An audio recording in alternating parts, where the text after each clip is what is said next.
Olá a todos, eu sou o professor Ulisses.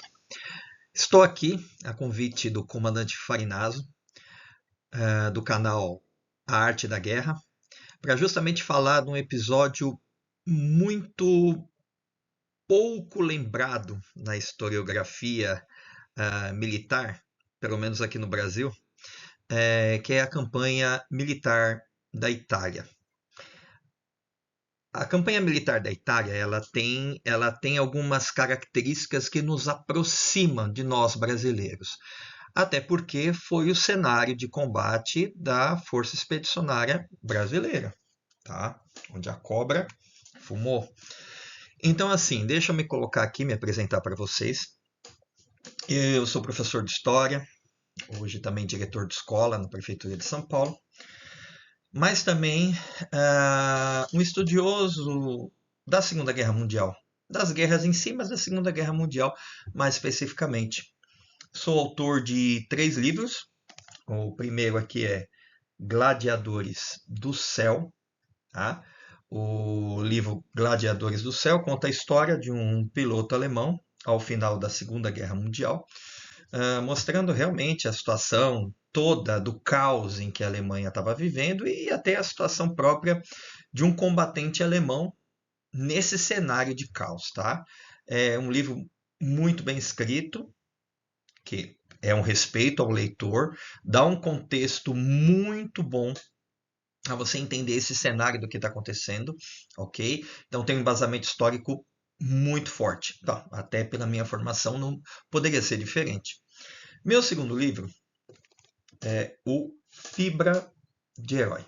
Tá? O Fibra de Herói conta a história do sargento Max Wolff Filho, não uma biografia dele, tá? Eu faço palestras sobre o Max Wolff, eu já coloco, sim, eu faço uma biografia dele. Mas o que é aqui? Aqui você tem um panorama dele, quem é o Sargento Max Wolff, mas a ideia do livro é contar a história da Força Expedicionária Brasileira a partir do olhar do Sargento Max Wolff. Tá? Ele foi um dentre tantos combatentes da Força Expedicionária Brasileira que marcaram os anais militares brasileiros, ok? E muito pouco conhecido pela população no geral. É uma pena que isso aconteça, tá? Até porque o papel dos expedicionários brasileiros foi lutar contra a opressão, tá? Meio incoerente até por conta do Brasil estar numa ditadura, né, de Getúlio Vargas, mas o Brasil foi lutar contra. Tanto que quando o final da guerra e o retorno da Força Expedicionária, é uma outra situação, o governo de Getúlio Vargas não consegue se manter. Tá? Então esse é um livro para quem não conhece a história, tanto que eu coloco que é Fibra de Herói, uma história da Força Expedicionária Brasileira, ok? Tem tantos livros e autores muito bons, mas aqui te dá um panorama, você vai acompanhar. É um livro em primeira pessoa, como o Gladiadores do Céu, né? Gladiadores do Céu tem um piloto alemão que vai contando a história, vai desenrolando. Você meio que encarna a figura dele. E o Fibra de Herói, que é o Sargento Max Wolff, nessa trajetória, mostrando todas as fases, mostrando os acontecimentos mais significativos da Força Expedicionária na campanha da Itália. Tá? Meu terceiro e mais recente livro, que foi lançado agora em março, é As Mulheres da Guerra. Esse é um livro também que senti a necessidade de escrevê-lo, até porque essa questão do empoderamento feminino. O que é o empoderamento feminino? Se não a contribuição das mulheres para a construção da nossa própria história. Isso é fato, tá? Por isso que a gente tem que trabalhar num princípio de equidade, em que a gente trabalhe de maneira equilibrada o papel do homem e da mulher, em qualquer época histórica. Então, nesse livro eu mostro figuras, dou uma introdução, coloco a questão do papel da mulher, em que situações a gente pode ver a presença mais forte, ou assim, qual é mais significativa da presença das mulheres em contextos de guerra. Aí eu entro no universo da Segunda Guerra Mundial e aí vou pegar vários personagens, são 16, histórias, tá? Que você vai ver tanto de mulheres que combateram a opressão, como mulheres que perpetuaram e exerceram a opressão sobre outras pessoas, tá? Que é do regime nazista, tá bom?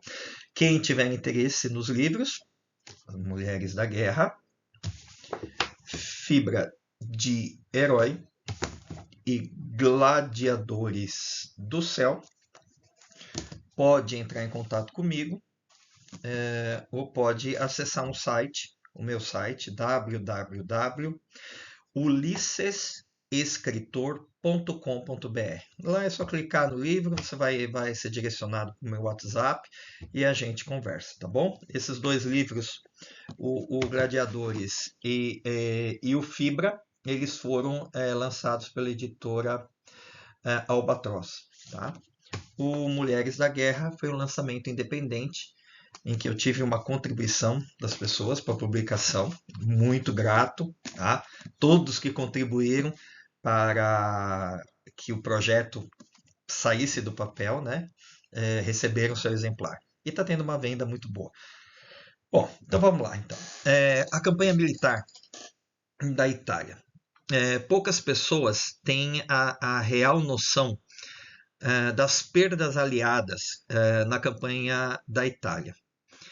Proporcionalmente, tirando o fronte oriental, que é a União Soviética contra a Alemanha, aquela ali bem específica, uma guerra à parte, onde mais se perderam soldados aliados, e no caso norte-americanos, foi na campanha militar da Itália. Para vocês podem até ver, a duração da campanha vai de 1943, como nós vamos acompanhar, e vai até o final da guerra. Quer dizer, a Itália não foi conquistada totalmente. É o final mesmo que você tem. Então, por isso que é uma campanha, como eu estava conversando com o nosso comandante Farinazzo, é uma campanha que mostra o poder da estratégia sobre o poder logístico dos exércitos aliados, no caso americanos e ingleses, tá bom? Bom, nós temos a figura principal dentro falando campanha militar da Itália, não tem como não falar do Marechal de Campo Albert Kesselring, tá? É uma figura ímpar dentro do alto oficialato alemão. Ele sim respeitava Hitler, ele, vamos dizer, não dá para se considerar que ele era um nazista, né? Mas ele acatava ordens superiores e respeitava a figura do seu comandante supremo, que era Adolf Hitler. Então, o Marechal de Campo Albert Kesselring, ele é uma figura, ele é da Luftwaffe, ele vai participar da campanha, na batalha, ele vai participar da Polônia, comandando o grupo de combate, né?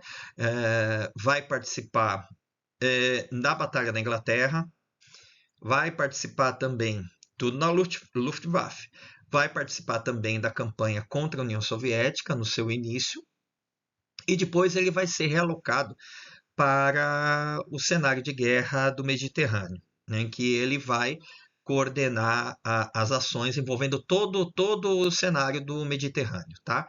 Itália, Grécia, o norte da África. Tá? Uma frase muito significativa dele era que não se pode fazer guerra nos gabinetes. E isso é verdade, ele era um militar oficial superior que ia até a frente de combate, analisava, conversava com seus soldados, conversava com seus comandantes e exemplificava a maneira como que ele deveria tratar a questão da perspectiva de oferecer o maior dano possível ao inimigo e ao mesmo tempo manter uma posição fortificada. Tá? Então a figura dele é ímpar. Não se fala de campanha militar da Itália sem falar de Kesselring. Tá? Isso é ele um estrategista de mão maior. A gente tem aqui no Brasil, né, na Europa, nos Estados Unidos, isso avança mais um pouco, mas aqui no Brasil, quando a gente fala de general alemão, é Rommel. Né? Rommel, parece que só existiu ele. Não, nós temos N comandantes alemães com capacidade ímpar, apesar da situação que eles tinham que lidar, né? Porque a superioridade aliada é uma verdade, né? Isso só vai crescer com o decorrer do conflito. E a Alemanha, no início da guerra, que tem uma característica ofensiva, a partir de meados de 42, mas principalmente em 43, 42 ainda está um empate técnico, mas a partir de 43, com a rendição do 6º Exército Alemão em Stalingrado, é o primeiro exército alemão que é capturado, né? Até por uma intransigência de Hitler, poderia ter se salvado, né? Alguns soldados, foram 600 mil militares alemães aprisionados pelos soviéticos, ficaram cercados em Stalingrado. Pelo menos um pouco mais da metade poderia ter escapado do cerco, né? Se não fosse a ordem que o Marechal von Paulus acatou friamente, de manter a defesa e tentar romper no sentido de retomar o controle da cidade. É uma coisa que Kesselring ele vai contestar Hitler muitas vezes, principalmente no Mediterrâneo, e vai mostrar para o Hitler que estava certo. E Hitler vai concordar com isso, como a gente vai poder ver a sua estratégia de defesa. Ele vai ser um dos mais habilidosos mesmo, ele mais condecorado também. Eu acho interessante essa foto, né? Enquanto você tem oficiais, e Rommel está do lado dele aqui, isso é uma foto do início da campanha, né? A gente tem Rommel do lado dele, e Hitler bem acima de mim.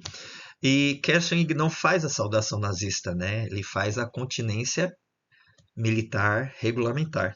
Né? Isso é uma questão a se observar. Muitos oficiais, comandantes, marechais de campo, faziam a saudação nazista para Hitler, tá bom? Então aí mostra a postura do Kesselring de respeito à hierarquia, tá? Essas duas figuras aqui, Kesselring e Rommel, vão ser um episódio à parte aqui, mas depois de contar essa história toda aqui, a gente vai saber um pouco mais do que aconteceu com esses dois. Bom, como já disse anteriormente, ele comandou, né? Na verdade, o comando dele era aéreo, fez, lógico, mas quem era o comandante supremo da Luftwaffe era Göring, né? E Göring não aceitava muito, né, opiniões, né? Então fez-se o que foi possível, tá? Mas ele tinha uma característica em logística muito boa. Como todo comandante consciente, ele sabe da necessidade de um ataque ou uma defesa bem-sucedida ter um apoio logístico.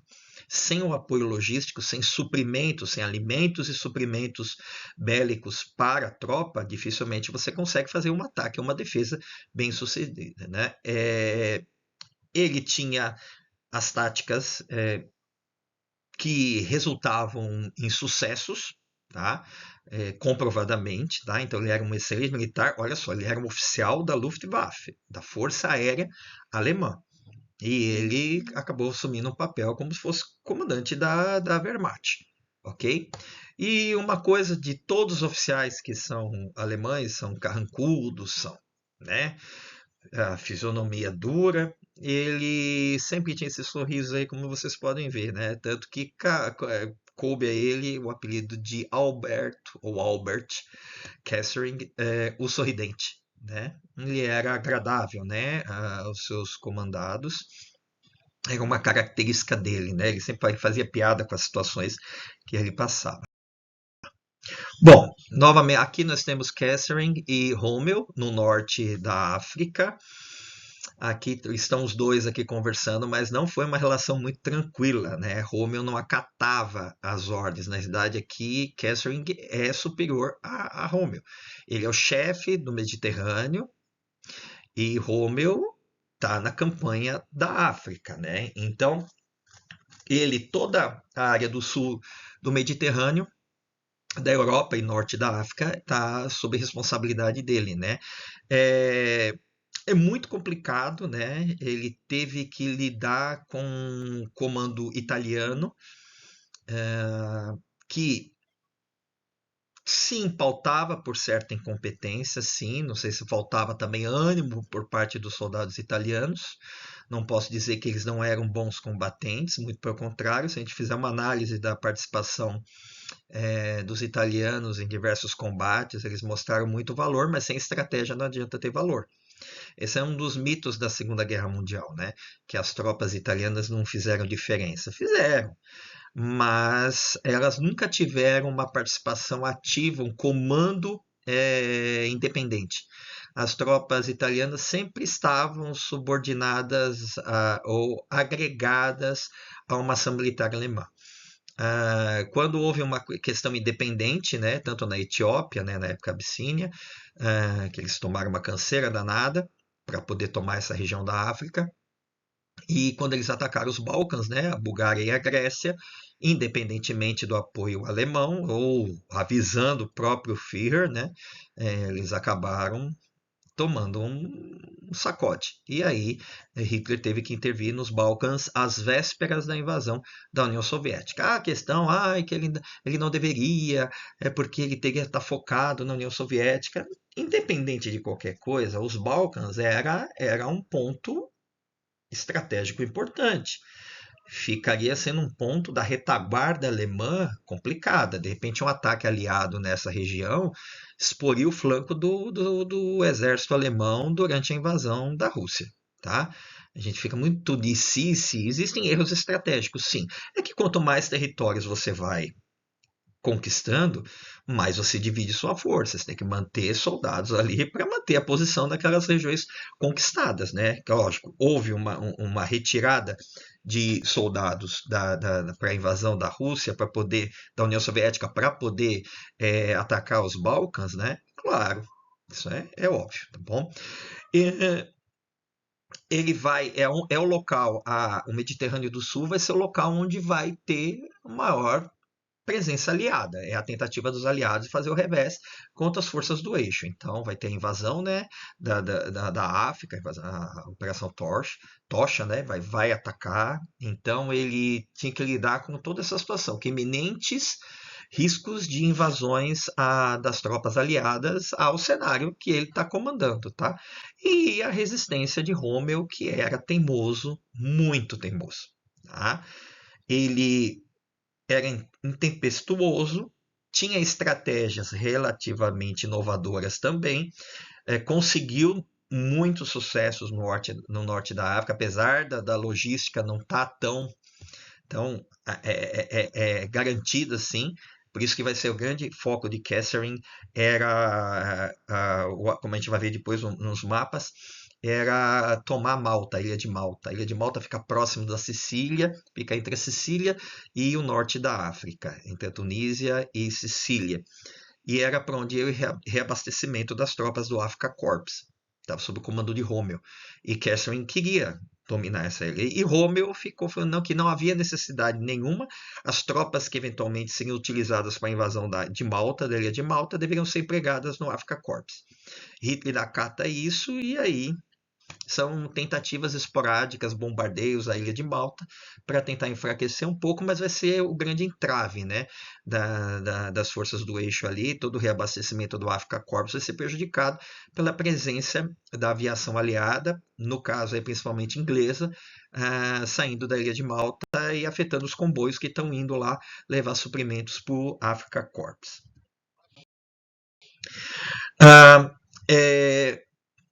O ponto alto da figura de Kesselring vai ser na Itália mesmo, quando ele monta um sistema defensivo. Né? Ele monta o sistema defensivo de Kesselring foi perfeito. E um detalhe, por que eu falo perfeito? É pesado falar isso, né? Porque, lógico, houve retraimento, não era mais uma questão de ataque, mas era de retraimento, mas a defesa foi muito boa. Porque Kesselring e o alto comando alemão não sabia que as mensagens criptografadas já estavam sendo decodificadas pelo Ultra, que é o equipamento aliado de decodificação. Então, todas as mensagens entre Kesselring e Hitler, movimento de tropa, quantas divisões tinham e tal, quer dizer, mensagens extremamente sigilosas, secretas, os aliados tinham contato, sabiam, e os alemães não faziam nem ideia. Então, aí vem a questão: se tinham informações sobre o movimento das tropas alemãs, a quantidade efetiva e tudo mais, por que se demorou tanto para uma vitória na Itália? Essa é a questão. Tá? Eles tinham a vantagem de saber os planos do inimigo. Isso é uma vantagem estratégica tremenda. Tá? Então, Kesselring, diferente de outros comandantes, Rommel era brilhante em alguns aspectos, mas a relação dele com seus oficiais era meio conturbada também. Às vezes ele dava uma soberba, ele era meio irritadiço. Com os soldados também, ele estava ali sempre observando, mas não era relação. Mas de Kesselring, não, ele tem livre contato aí, né? Ele tem é, bom apreço pelos seus soldados e até os inimigos, né? Os aliados consideravam ele como realmente um militar, desvinculavam ele da figura de ser um nazista, mas que era um cara que precisava ser neutralizado de alguma forma. Aqui a gente vemos uma foto dele já na Itália, e aí vocês já observam o terreno da Itália, né? Acidentados, Apeninos, que no mapa vai ficar claro. Tá ele aí com seu bastão de marechal de campo, tá? Avaliando. Ele ia em loco, né? Observar. Ele não observava a guerra do mapa, como ele dizia. Guerra não se faz em gabinete, né? Guerra se faz no local de combate, vendo as situações que estão presentes ali. Só para entender, né, qual que é a figura dele, o que acontece. Em 1945, Hitler, vendo o sucesso que ele tem de defesa na Itália, vai, ingrata função, vai colocar como comandante supremo do Ocidente, tipo a última defesa do Reich. Então ele sai, enfim, em fins de 44, começo de 45, ele vai para a Europa, mas não vai fazer muita diferença, porque realmente, logisticamente, ele não tinha os recursos necessários para evitar a catástrofe que já era eminente. Tá? Ele, depois da guerra, ele logo da capitulação alemã, no dia 2 e dia 5, né? Dia 5 a capitulação final. Aí ele se entrega aos aliados, ele é preso. Ele, num primeiro momento, ele é condenado à morte por uma situação que acontece na Itália. Ele está vinculado a um massacre de Roma, que foram mortos muitos cidadãos italianos. Tem até uma caverna próxima que até hoje é local de visita e de respeito. Tanto quem for visitar um dia Roma tem essa gruta onde foram executados. O que acontece, né? O que maculou a imagem de Kesselring, né? Teve um atentado em Roma contra soldados SS, e 27, 28 soldados foram mortos. Hitler fica extremamente revoltado e diz que para cada soldado alemão morto, 100 italianos deveriam ser sacrificados. Kesselring, ele bate de frente, acha extremamente exagerada essa reação e convence Hitler a baixar de 100 para 10. Mas ele dá ordem para que isso aconteça. Então, a justiça italiana vai ficar muito revoltada, queria que a pena de morte fosse realmente executada. Depois ele vai ser perdoado e vai ficar uns 15 anos na prisão. E depois sai porque ele já não está com a saúde tão boa assim. E aí decidem soltá-lo, relevam algumas coisas. Né? A primeira foto ali em cima, ele se entregando, né? Tem um oficial americano, ele está se entregando. E a segunda, que está bem atrás de mim aqui, é ele durante o julgamento, ok? Kesselring vai morrer em 1960, aí já está na residência dele, né? Ele escreve suas memórias, que é um livro extremamente importante para se entender o contexto militar alemão e as estratégias que ele utilizou, tá? Como fala, estrategista brilhante, líder carismático, mas um servo leal de um regime implacável, né? Ele, por mais que ele não aceitasse 100 mortos, mas aceitou matar. Né? Então, uma coisa é a situação Kesselring militar, mas ele tinha responsabilidade de manter a disciplina e manter a ordem nos territórios que por ele era sua responsabilidade, ok? Bom, aqui nós temos um mapa da Itália. dei uma observada assim, o mapa da Itália. O mapa da Itália, ele é uma bota, a famosa bota.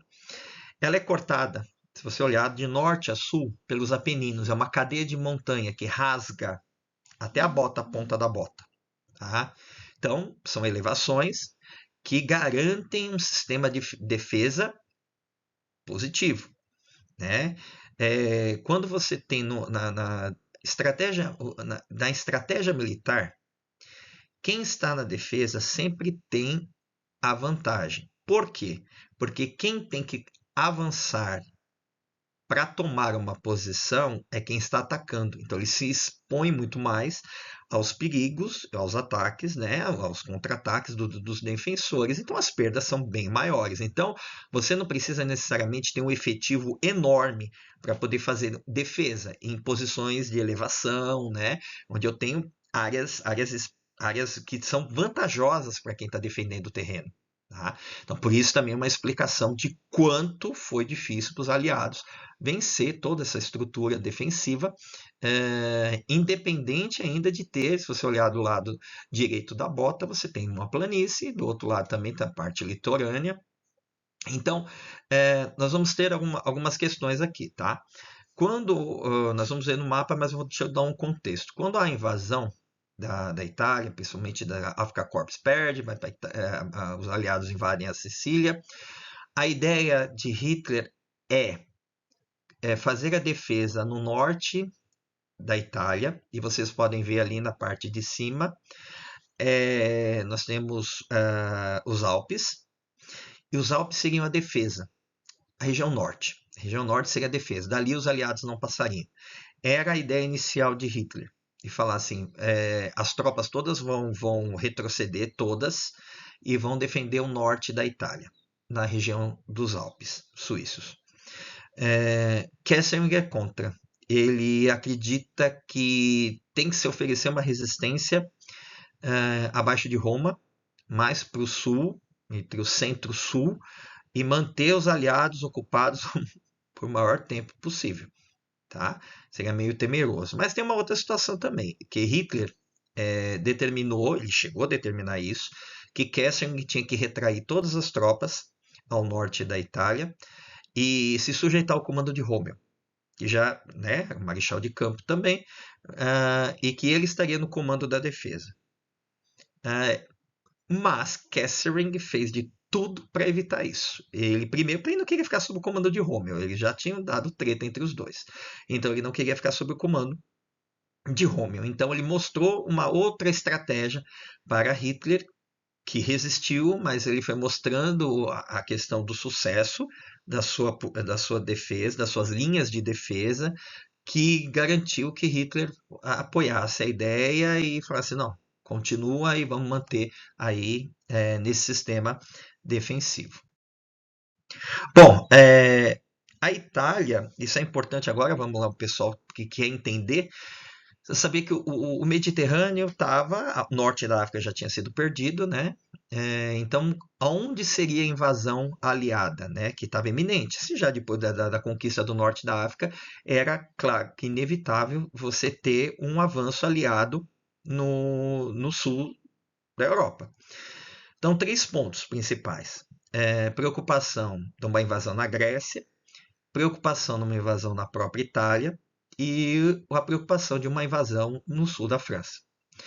Aí, quem tiver curiosidade, pode comprar o livro O Homem que Nunca Existiu ou assistir na Netflix o filme de mesmo nome, tá? Que vai justamente mostrar como que era esse serviço de desinformação. Né? Só dando spoiler muito rápido, eles vão conseguir um cadáver, e esse cadáver tem que ter todas as características de uma morte por afogamento, então eles vão à busca e um cara que era um anônimo, que morreu aí, alcoolizado, virou um oficial britânico levando planos ultra secretos para a invasão da Grécia. Ele foi jogado por um submarino no litoral da Espanha, todo mundo sabe que a Espanha era um aliado do Reich alemão, não participou ativamente, né, da guerra, enviando soldados, né, enviou um corpo expedicionário, uma força expedicionária espanhola, que foi atuar no fronte russo por voluntários, tá? Voluntários espanhóis que quiseram lutar sob o comando alemão no fronte soviético, ok? Então, quem tiver curiosidade, ler o livro ou assista o filme da Netflix que vai mostrar todo o enredo e toda a trama que acabou sendo engolido. Né? O comando, esse corpo chegando na Espanha, a Espanha já passou essa informação, viu que tinha documentos ultra-secretos e pesou. Pesou porque Hitler fez com que ficasse soldados, divisões na Grécia, o que dividiu muito a defesa. Né? Então, facilitou. Se eles têm uma certeza de onde vai, não tem, então ele dividiu as forças para evitar uma invasão o máximo possível no sul da Europa. Como que nós temos entender a postura do soldado alemão nesse contexto da campanha da Itália? Aí eu faço novamente menção à Força Expedicionária Brasileira, em que pessoas críticas, né, que não leem, não estudam, não procuram entender, achando que o Brasil não fez nada, só mandou lá, ficou enrolando. Não. O soldado alemão, ele vai ser ele vai ser formado pelo seguinte critério. Em alemão significa Auftragstaktik. É um sistema que gera uma capacidade dos subordinados, dos soldados, de se adaptar às constantes mudanças de situação e com a iniciativa para bem executar suas missões. Eles não precisam de uma ordem superior. Ele vendo a oportunidade, ele já a utiliza. Essa aqui é a autonomia dos grupos de combate alemães, né?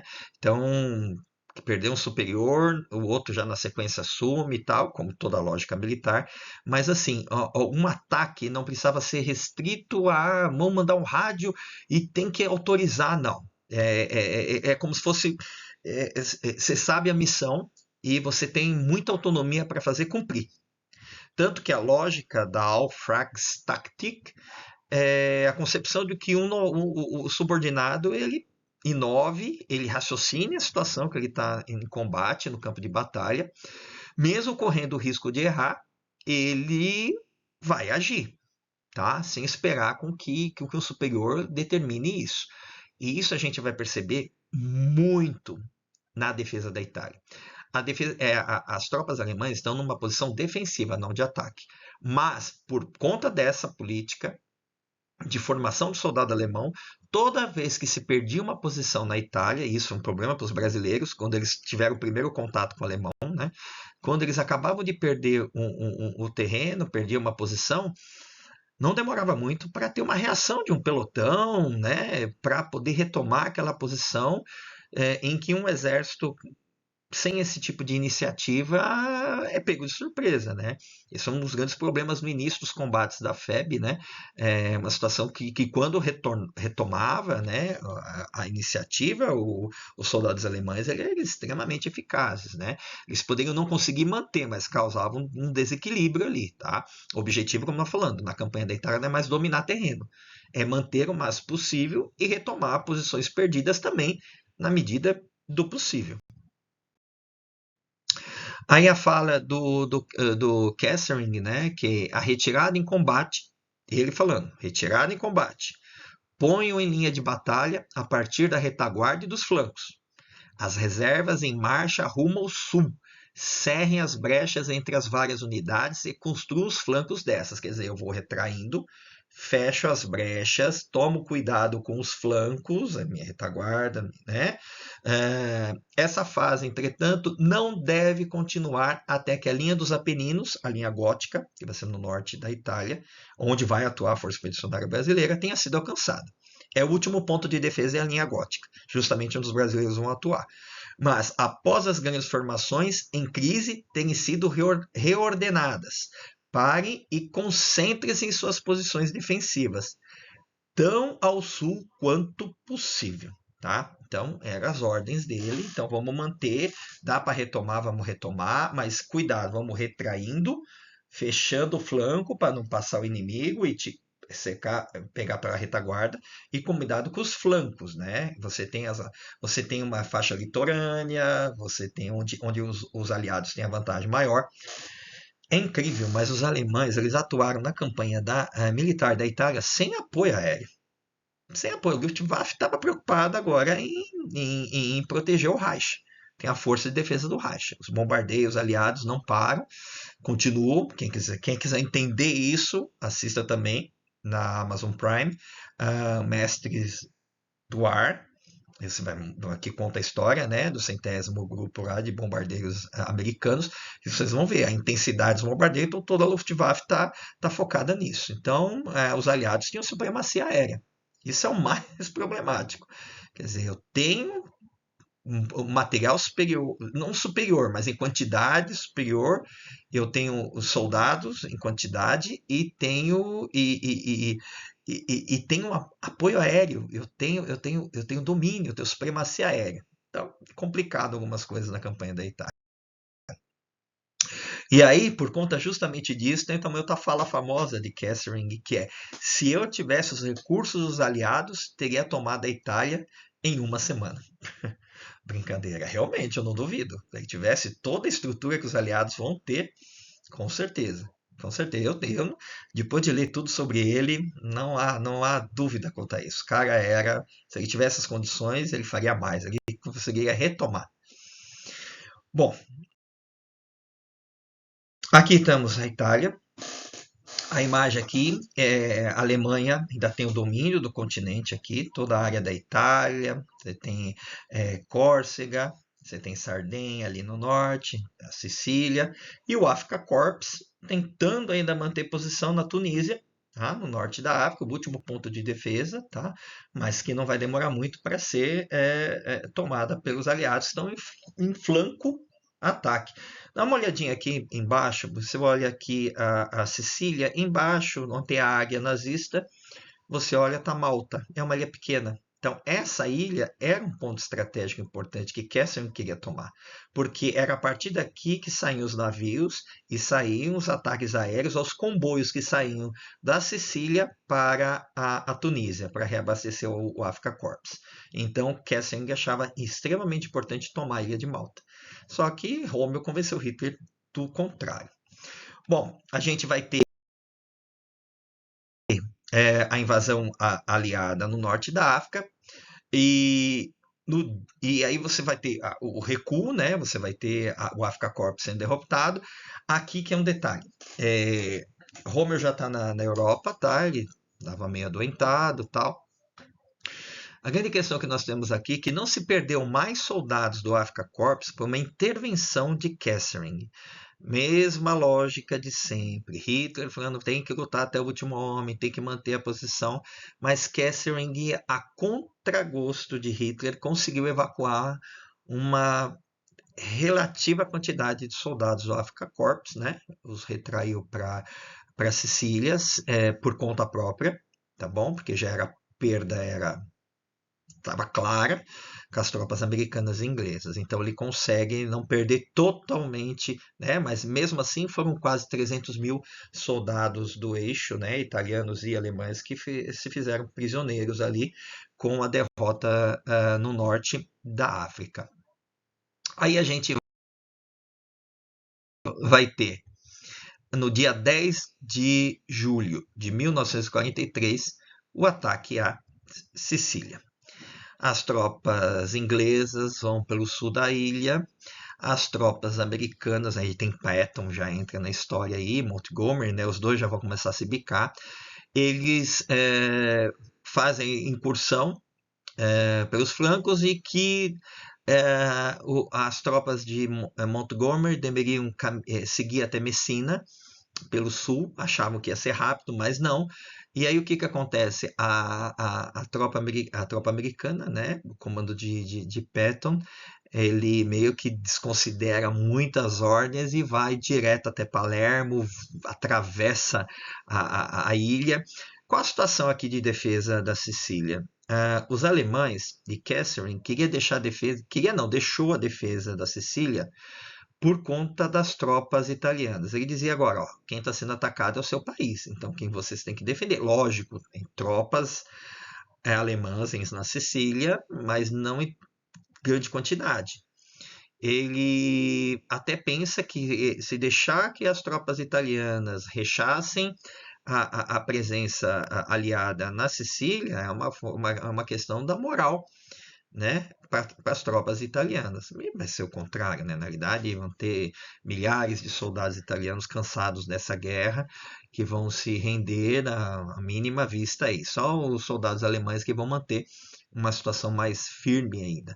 Mesmo assim, essa situação, Kesselring retrai muitos, tira muitas divisões da Sicília para evitar uma catástrofe e deixa algumas divisões para manter pelo menos uma defesa, mas aí é que está a questão do retraimento.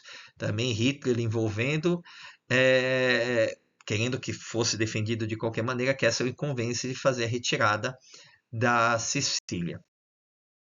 Aí nós vamos ter a famosa evacuação alemã de Messina, né? Então aqui, se você observar, aqui é a ponta da Sicília, onde você vai ter aqui esse istmo e que as tropas inglesas não conseguiam chegar e Kesselring conseguiu retirar boa parte do efetivo alemão da Sicília. Então as perdas alemãs na Sicília não foram muito grandes, e o que facilitou até o domínio da Sicília, o que imaginaram as tropas, né, o comando aliado, a idade de Mark Clark, aí, o comandante do 5º Exército Americano e da área do Mediterrâneo, ele acredita que a Itália vai cair com muita facilidade, tá? Por essa falsa impressão da conquista da Sicília. Mas estrategicamente também foi perfeita essa retirada sobre fogo aéreo, né? A supremacia aérea aliada, mas conseguiu retirar boa parte. Isso também cabe a visão estratégica de Kesselring de não perder tantos soldados, que ele sabe o quanto ele vai precisar. Então, aí vem, sim, dominada a Sicília, já é a Operação Avalanche.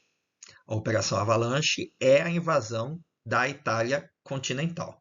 A Itália continental vai ser uma batalha complicada, porém, Kesselring novamente, observando toda essa situação, ele diz: vamos subir um pouco e deixar esse sul da Itália aí na mão dos aliados. Por quê? Olha só como que vai ser a força aqui de invasão. Então você vai ter a tentativa, né? Aí as forças alemãs vão se recuar e vão manter posição próximo a Nápoles. Vão tentar evitar o máximo possível, quer dizer, ele retrai as tropas, deixa o sul da Itália para os aliados e faz sua primeira grande linha defensiva, que é em Nápoles. Como que isso vai dar? É a linha Bernhard. Essa linha de defesa ao sul de Salerno,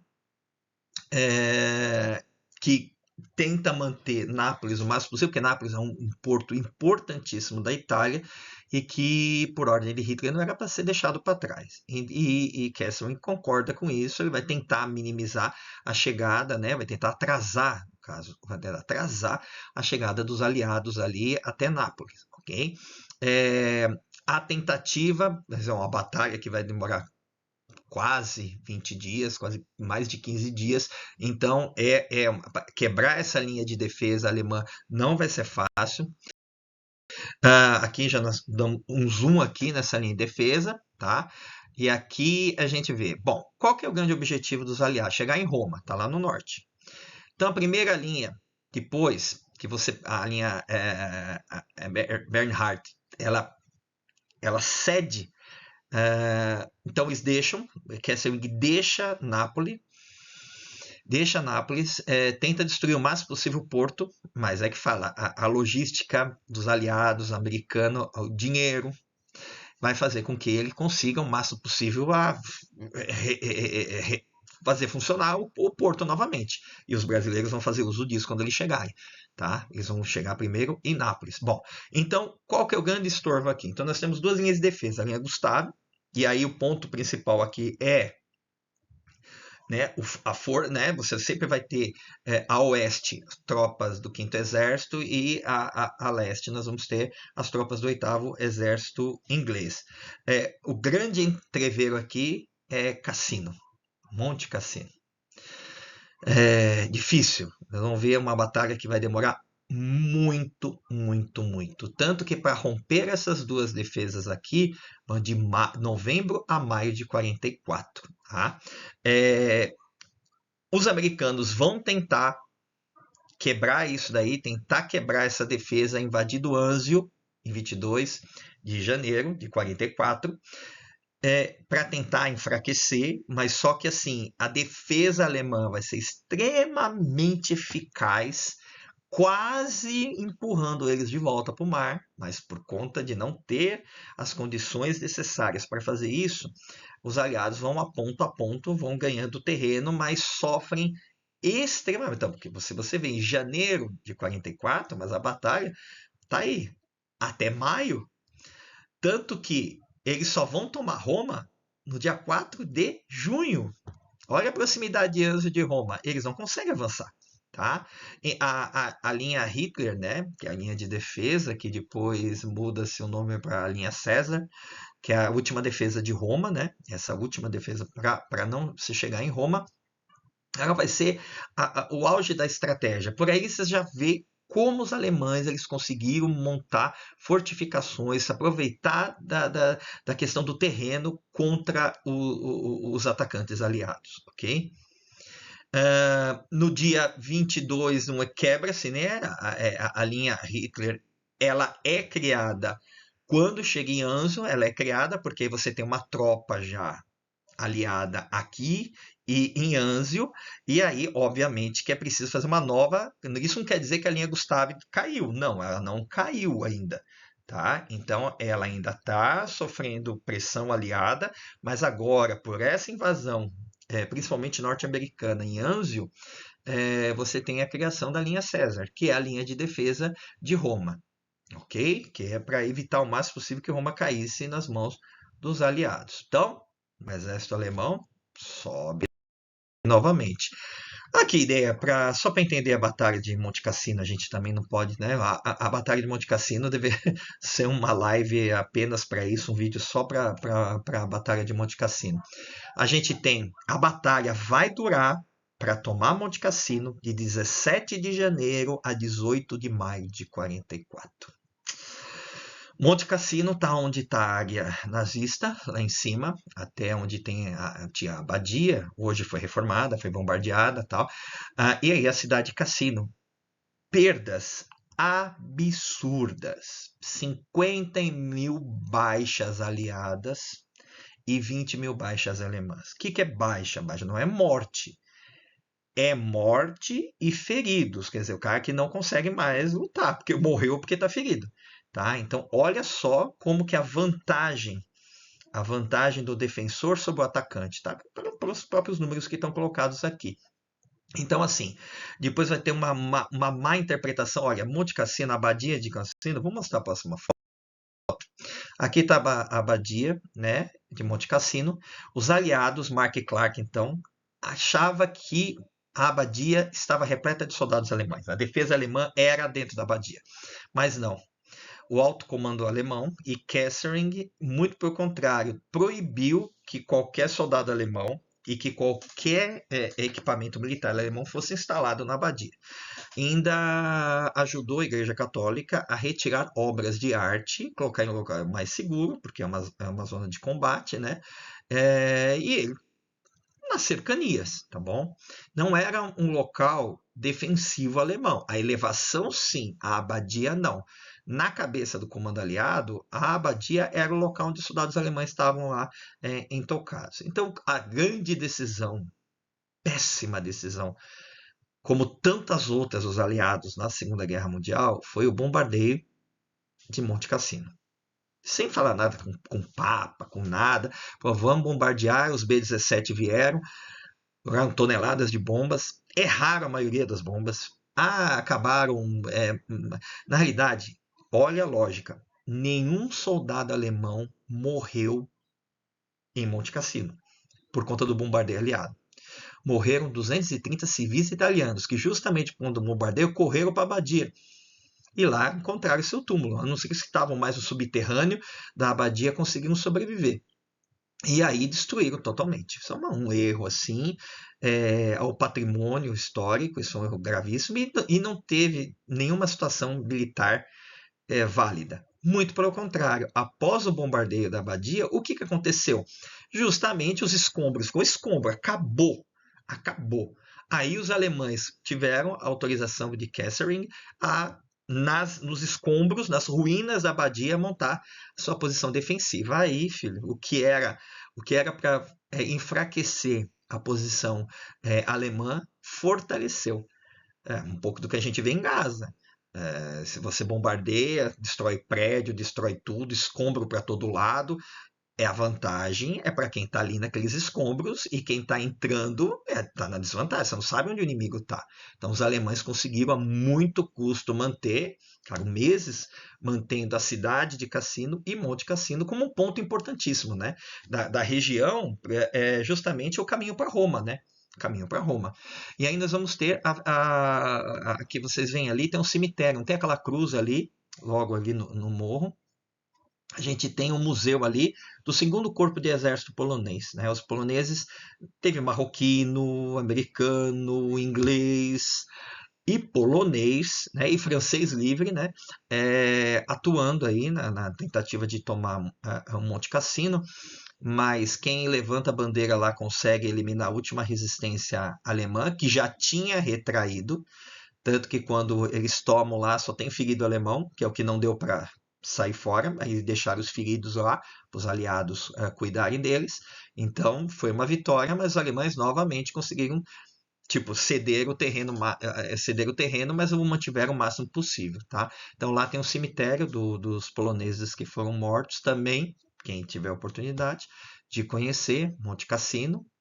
Lá também tem um museu e tem um local votivo em homenagem aos soldados poloneses que lutaram ali, e foram os que, não sozinhos, mas os que chegaram primeiro lá no topo e conseguiram conquistar, ok? Bom, aí nós temos a linha gótica, essa é a linha última de defesa. Por que ela é a última de defesa? Porque ali no norte da Itália é o Vale do Pó.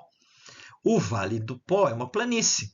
E aí, dali não tem mais defesa para o exército alemão. Ele só tem defesa onde tem elevação, que é onde ele tem a vantagem, onde o seu número reduzido de soldados acaba tendo uma vantagem maior. Então é a última linha de defesa. Se essa defesa se romper, a lógica é que retrai até os Alpes, tá bom? Tá vendo ali Munique no norte e por Berlim aqui. Então era ir para os Alpes, manter defesa ou retornar para a Alemanha. Ele vai se manter ali, né, ao sul de Florença, e aí aqui que tem um problema. Mark Clark poderia ter adiantado o final da campanha da Itália, cercando o décimo exército alemão na Itália. Mas em vez de ele dar as ordens para fazer um movimento de pince, cercar, fazer um bolsão prendendo o décimo exército, ele prefere se dirigir a Roma. Eles preferem se dirigir a Roma e conquistar Roma. Complicado, né? Complicadíssimo isso daí, tá? Por quê? Porque ele vai tomar Roma no dia 4 de junho, né, de 44, e cheio, né? O comandante que libertou Roma e tudo mais. Só que logo depois a sua conquista é ofuscada pelo dia 6. 2 dias depois nós temos o quê? O dia D. Então, o dia D, né, que agora todo o olhar do mundo está para a invasão no norte da França, tá? Então, em setembro de 44, é definida a linha gótica como o último ponto de defesa alemão na Itália, tá? Aí ela se forma, se retrai um pouquinho ao norte de Florença, segura ali, já a pressão. Aqui a gente tem os símbolos do 5º Exército americano e do 8º Exército inglês, atuando cada um de um lado da bota. E lá no cantinho, vocês podem ver o logo da FEB. Aí que a Força Expedicionária Brasileira entra nesse cenário. Tá? A Força Expedicionária Brasileira vai chegar a Anápolis no dia 16 de julho de 44, é o primeiro escalão. O primeiro escalão vai vir, depois nós vamos ter o segundo e o terceiro, onde tem o Sargento Max Wolff, e aí vai até o 5º escalão, que vai ser em 45. Mas ele chega em Nápoles e logo já é encaminhado para a linha gótica. E aí onde ele vai atuar primeiro no Vale do Sérquio, onde ele vai atuar junto com a 92 Divisão Búfalo, vai ter sua primeira conquista de Massa Rossa e Camaiore. Camaiore até a primeira grande vitória realmente da Força Expedicionária Brasileira, onde já o Capitão Airosa recebe a Silver Star, a Bronze Star, tá? Então, ali a cara é posta no fogo. Clark vê que a tropa brasileira é uma tropa que tem um perfil que poderá ajudar no rompimento das defesas alemãs. Então, contexto, tá? Nesse período aqui, a gente já tem a invasão do sul da França. E da onde tirou soldados para invadir o sul da França? Já invadiram, o dia D já aconteceu. Tá? Então, no norte da França, você já tem a vinda dos soldados aliados. Então, para dividir as forças alemãs, já é feito o ataque ao sul da França, a invasão do sul da França. Da onde são tirados os soldados, as divisões? Da Itália. Então, a FEB chega nesse momento que as tropas aliadas estão em déficit de tropa. Então, ela já é jogada diretamente no fogo. Tá? Então, vendo a capacidade... né? Ela entra aí é que tá a data, né? 15 de setembro de 44 é onde entra é o primeiro combate, a primeira vitória brasileira contra os alemães, tá? Foco agora aqui de novo, tá vendo aqui como que é a linha gótica? Ela vem descendo os Apeninos, mantendo posições defensivas alemãs. O objetivo dos aliados é tomar Bolonha. É o grande objetivo, que não conseguem. Querem tomar até o Natal e não conseguem, tá? Então, Bolonha só vai ser conquistada muito depois, tá? O objetivo principal é Bolonha, mas só vai cair em mãos aliadas em 45. Aqui tá, vai aparecer a FEB, ela já está na linha gótica, né? Ela sai do litoral e vem para o centro nevrálgico da defesa alemã. Para você ver a importância da Força Expedicionária e a crença que a Força Expedicionária daria conta do seu afazer, de seu poder combativo, é a vinda da 10ª de Montanha para lutar lado a lado com os brasileiros. A 10ª de Montanha é formada em fins de 44 nos Estados Unidos, formada por alpinistas profissionais, escalador, os caras foram treinados no Alasca, na montanha do Alasca. E vieram trabalhando lado a lado, quer dizer, cada vinha, onde a 10ª vinha a Força Expedicionária, e a Força Expedicionária ia e a 10ª junto, quer dizer, eles não lutavam misturados, eles lutavam com objetivos claros para cada um, só que um protegendo o flanco do outro. Tá? Aí a gente vai ter o episódio de Monte Castelo, e todos os combates que vai levar a Montese e tudo mais. Bom, o que acontece? O objetivo dos alemães é fugir. Fugir, como vocês viram a águia caminhando, sair, tentar o máximo possível fugir da planície do Pó, chegar nos Alpes e, se possível, voltar para a Alemanha, por causa da defesa da Alemanha, já entregar a Itália. Aí o que vai acontecer? De novembro a fevereiro de 45, ela se mantém, a linha gótica. Se mantém até o limite. As tropas aliadas conseguem, na batalha de 9 a 21 de abril, ontem fez, já seus 80 anos, a tomada de Bolonha. E aí a tropa alemã vai tentar fugir. Então a 10ª de Montanha vai seguir rumo a Verona para fechar, porque Verona é onde passa a estrada. Olha lá, Trento, Bolzano, esse é o caminho, a estrada entre os Alpes. Eles tomarem Verona e vão para lá. A Força Expedicionária acabou de tomar Montese e está na captura, está indo atrás dessa divisão alemã. A divisão alemã foge. Quando ela está à proximidade de Parma, colégio, né, do Fornovo di Taro, a FEB, numa pegada de mão, consegue cercar. Eu falo a FEB, mas na realidade vai ser uma questão bem específica. Vai ser pelo capitão Pitaluga.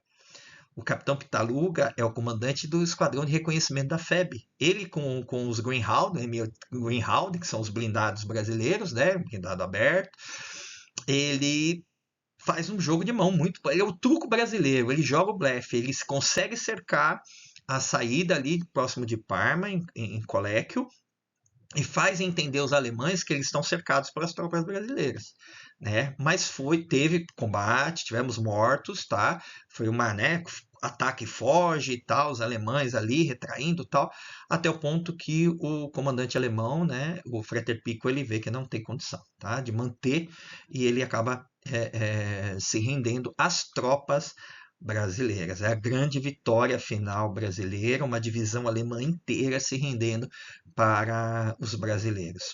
Isso voou pela frente italiana, né? E a 10ª também atrás lá, mas quem captura de fato antes da rendição oficial dos alemães é a Força Expedicionária Brasileira, tá? Isso vai se dar em 29 de abril de 45, quando a 148ª Divisão Alemã se rende à Força Expedicionária Brasileira. Bom, temos a Itália aqui. A rendição alemã se dá no dia 2 de maio de 45, aí as tropas que ainda estão na Alemanha se rendem oficialmente.